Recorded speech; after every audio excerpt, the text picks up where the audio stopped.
Hi everyone, Kian here. Our Bible verse for today is on Mark 11:25. Let's talk about unforgiving heart, hindrance or prayer. So, when we pray to our God and asking for something, but we stand against other people, like we tend not to forgive. So, nagkakaroon ng hindrance yun sa prayer, sa kung ano yung pinapanalangin natin kay God. So, there is a power of forgiveness. Marahil nasaktan tayo ng iba, lahat ng nakasakit sa atin at nasaktan natin, nauuwi yun sa miserable life.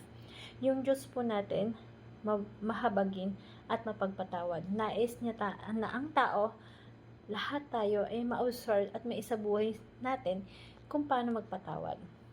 So, sabi pa dito sa verse na to, and when you stand praying, if you hold anything against anyone, forgive them, so that your Father in heaven, may forgive you your sin.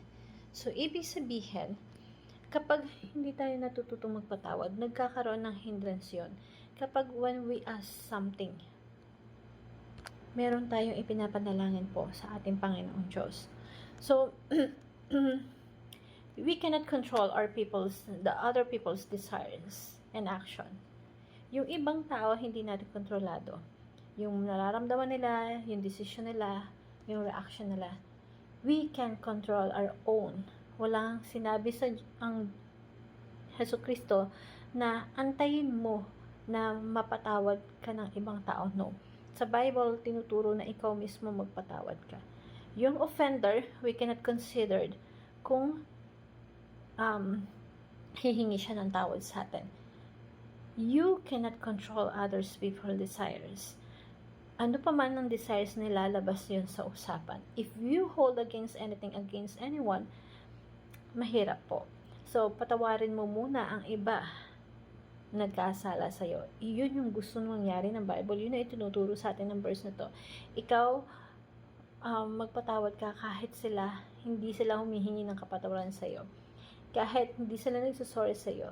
Kahit hindi nila nare-realize yung mga nagawa nilang kasalanan sa'yo.